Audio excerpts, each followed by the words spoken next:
Hello, welcome to week 11.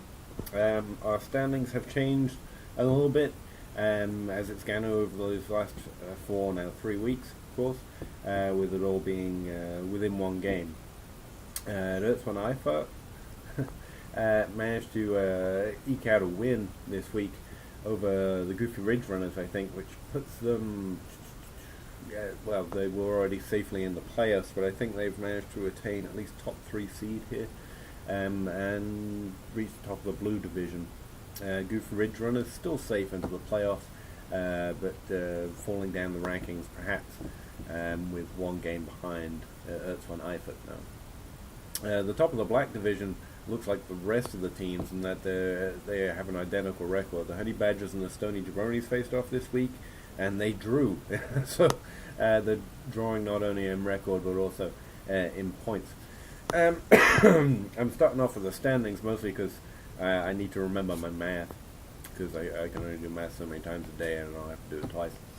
Let's see. I have fallen out of the playoffs as it stands right now at 4 and 6. So Saxby Cutler has jumped into that sixth playoff seed, but right behind him there's me, Texas Pugs, and Not Jerry's Cowboys, all one game behind them.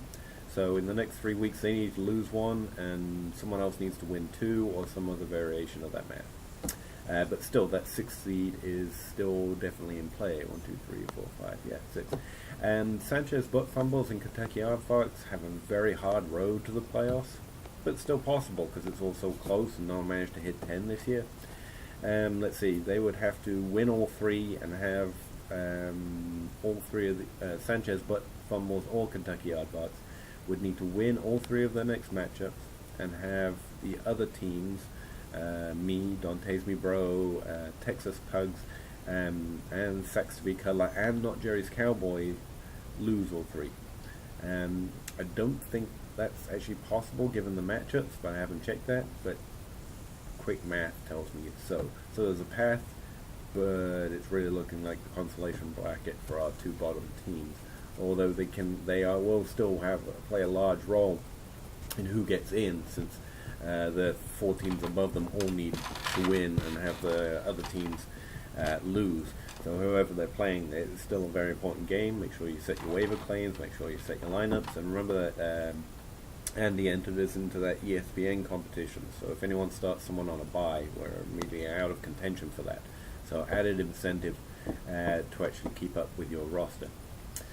Hi, how are you? Sorry, I started quick. Like I said, I had to keep all that math in my head. Adding 1 and 1 and 2 and 2 is hard work for me these days.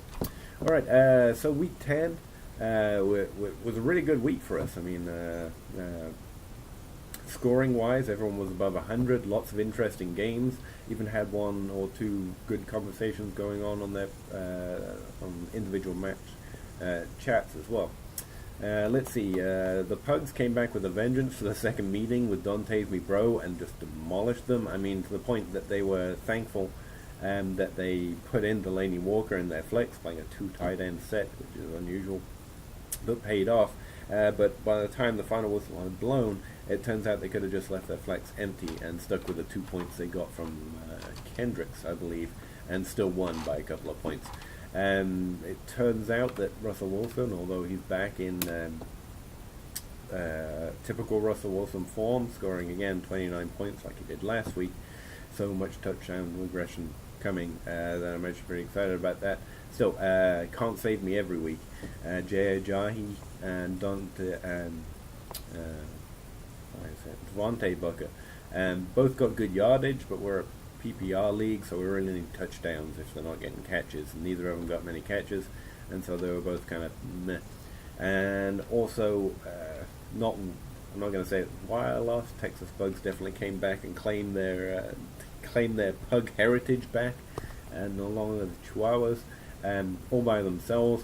But I will have to say there is no other combination of wide receivers I could have played which scored me as few points. So I made every wrong decision this week. Looking into week 11, this new week of ours, last week I got taught not to look at the matchups too much. Like I benched Diggs, and I benched. Who else did I bench last week? I benched Diggs and Allen Robinson, mainly because Allen Robinson's got Blake Bortles as a quarterback, and so I'm not sure how that's going to go anymore.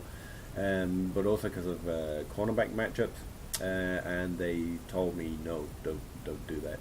And both scored over 25 points. This week, I have a choice between those two, putting those two back in, or acknowledging that Allen Robinson this week has a matchup against, is it Detroit? Yeah, and Darius Slay's back, who's one of the best, well, not one of the best, but he's a very good cover corner, and Diggs is going up against Arizona. We're going to check that one out, and Arizona's already promised to put Patrick Peterson on him, who is one of the best corners in the league, or is one of the best defensive backs, and also they get the Honey Badger back this week, so I don't know if I'm meant to learn my lesson for last week and play my best players, or fade them again because of bad matchups. So, no help for me in yet another must-win game, looking at last week, but still, really good job, really good scores by the Texas Pugs. We also had our first tie, on points at least, of the season.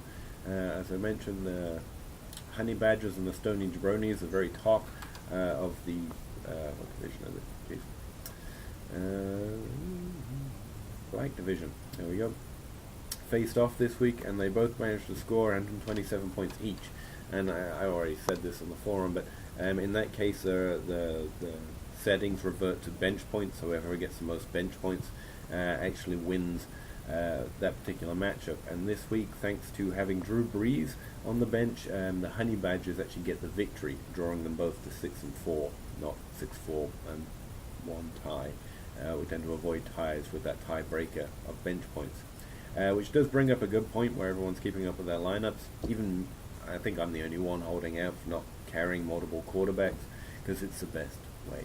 But still, as we move towards the playoffs, not a bad idea to have quarterbacks on your bench in case it comes to bench points. You don't want to get caught in a tied game with streaming guys or whatever on your bench if it comes to bench points. Don't have to do that, but it's something I keep in mind as we get closer to the playoffs, because even if and when I enter the contrarian bracket, I'm going to be trying to dominate whoever's in the losers bracket.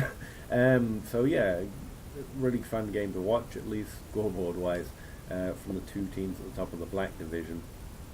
And again, all suffered from running back good performances but bad fantasy day compared to the numbers we need in the PPR format. Stony Bronies are probably not crying too bad since they're facing me this week, which should be fun for them, because everyone facing me gets all the luck, and they get Amari Cooper back this week. So 127 points, didn't even have the best wide receiver under Antonio Brown. Oh, and they also have Antonio Brown, so that's nice. Let's see, who we got.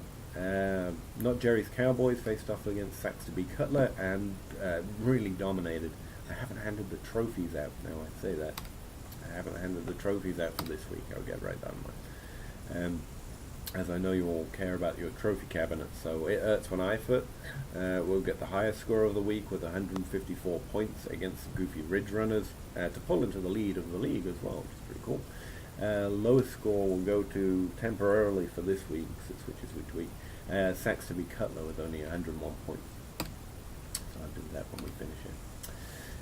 Speaking of only, well actually no, let's talk about a different game. Kentucky Aardvarks scored 110 against the Sanchez Butt Fumbles. They got 120. Respectable, but probably both wanted more numbers. And again, running back struggles.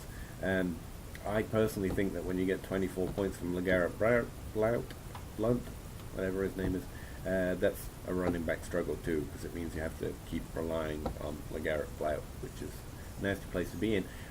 Paul Perkins as a flyer for the Sanchez Butt Fumbles did not work out, but it didn't matter in the end since they eked out the victory. Thanks mainly to Willie Snead coming back to life against Denver last week and scoring a nice 21 points, which is pretty much the margin of victory between the two teams as well, those two players. Alright, Terrell Williams, who if anyone didn't notice, has got a great schedule coming up. And watching the game, I really do stand by what I said. Him and Inman are playing the same role. It just depends who catches the right balls. But his numbers have definitely been better. And his great schedule seems to be kicking off for 23 points. So despite the loss, still hope that they can eke out a few victories here in the last few weeks, moving into the playoffs. And Larry Fitzgerald, proving that he's immortal, quite clearly still putting up 25 points this late in the season, so not the late season fade that we saw from him last year. That's one Eifert and Goofy Ridge Runners, definitely the highest scoring matchup of the week, 154 to 135. The only teams that did not face running back suffrage this week, David Johnson, Melvin Gordon, Devontae Freeman, and Ezekiel Elliott, or Element might actually be his new name, all locked into this one game in our league. So that's what all the running back points went for this week. Unfortunately, Elliott, while rescuing the Cowboys, or eking out the victory for the Cowboys this week, certainly couldn't do it for the Goofy Ridge Runners. And Lamar Miller continues to struggle with only 8 points, which was as good as, to pull a name from a hat, Jay Ajayi, since those are the numbers I know the best.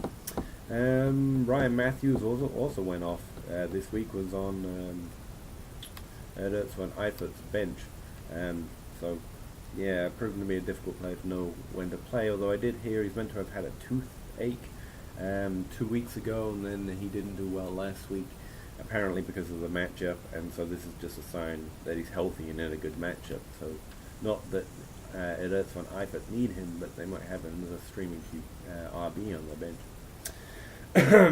Carson Palmer's struggles on the field are still not being reflected, overtly at least, in their fantasy point scores. He puts up a nice healthy 20 points. Again for Ertz and Eifert. And Brady, not fading at all, but certainly not having to throw too much. In the last game, in the last loss, actually they lost, so maybe he should have thrown a little more. That would have been nice since I had Julian Edelman, but still. Part of the reasons why Goofy Ridge Runners fell to Ertz and Eifert this week. Alright, I feel like I missed one.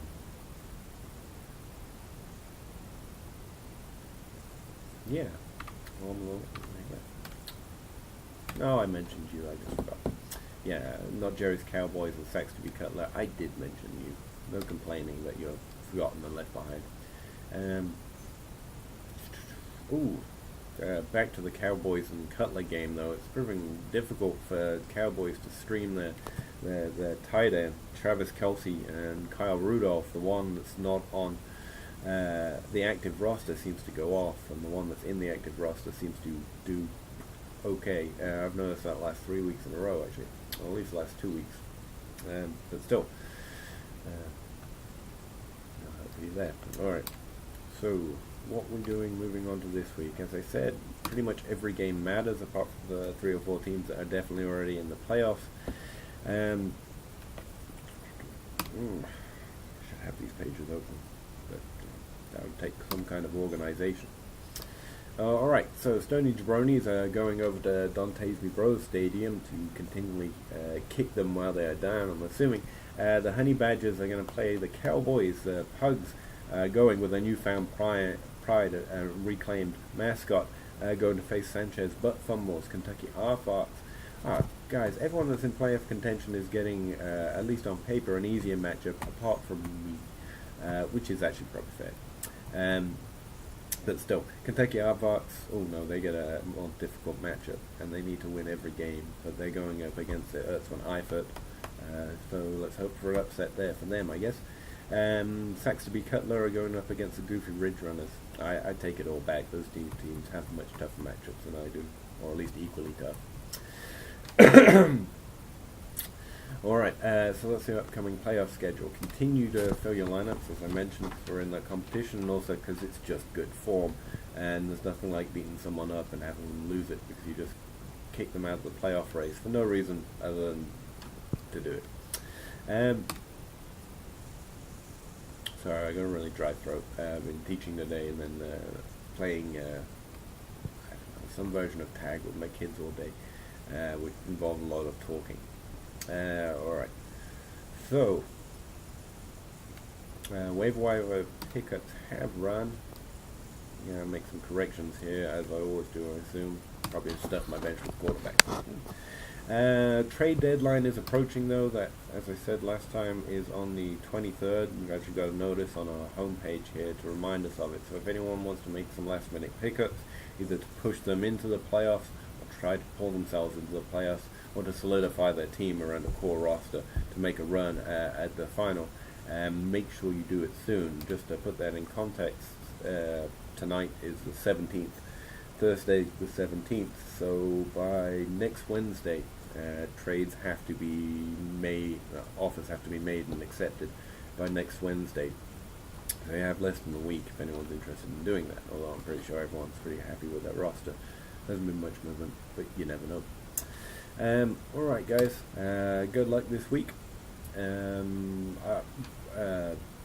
The donation thing I mentioned last week to save Mike's truck, I received word the other day, and I think he posted on the forum too, that he did in fact manage to get the repossession order cancelled. So good work, everybody. We have done nothing while playing fantasy football, since this is all fictitious and essentially a complete waste of time that we probably should spend with our families, or reading, or learning, or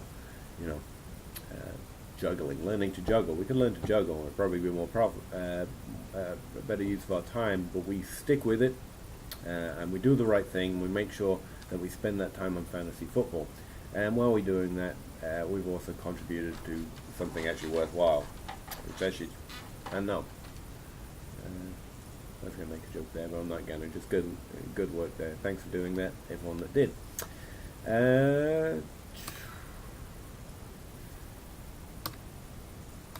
What's some other news? Oh yeah, I was going to mention, I haven't confirmed that one yet. I just heard it offhand somewhere that someone must have threatened, or at least brought to the attention of the Rams coach. I was trying to remember, Jeff Fisher's, that his job could be on the line if they keep performing this badly. So I guess it's either that, or someone threatened him with something else to actually put Jared Goff in the lineup. I'm trying to confirm it right now, but I can't see it. But yeah, I'm pretty sure Jared Goff's going to be starting this week. I know DeAndre Hopkins has been struggling, but the team that owns him has been bravely starting him. It can't be worse for Hopkins, and it can't be worse for Gurley. But we might see a change in their production, depending on how Jared Goff performs, or how defenses respond to how he performs, at least. So that's definitely something I wanted to mention, just in case you guys aren't quite as sad as me and read Roto-World quite as often. Also, speaking of matchups, the Packers defense has sucked the last few weeks, and there's been running contention of whether it's a good run defense and a bad pass defense, or a funnel defense, or if it just hadn't faced any good running backs apart from Ezekiel Elliott, and actually managed to overcome it. The last 2 weeks it's suffered kind of on both fronts. People have run against it and passed against it. Now their passing defense I don't know about, but I do know that Clay Matthews is likely to come back this week, so anyone playing against the Packers, if you judge matchups, you might not care about that. And as I said, doing that last week made me make every wrong decision I could make. Don't want to rely on it, but I do think he's going to play this week, and he helps out in coverage and also in the run game, so they might get a little better. I forgot about that. Christian Michael was dropped from the Seahawks, if you didn't notice that. So from finally awoken sleeper to struggling running back to just dropped and put on the street. I don't know what's going on there, but it sounds like a very harsh life. He's passed around the league, gets back to the Seahawks, finally starts breaking some ground, and has just dropped the minute Thomas Rawls looks like he might return, which is harsh, but still, he's on the street, and the Packers picked him up.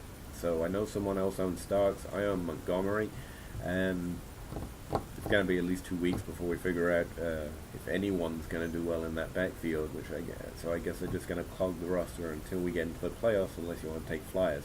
But for anyone's got Christine Michael, assuming he's still owned, if you're wondering why the name of the team's changed, and you didn't know that, then it's because he's now a Green Bay Packer. That's not a typo.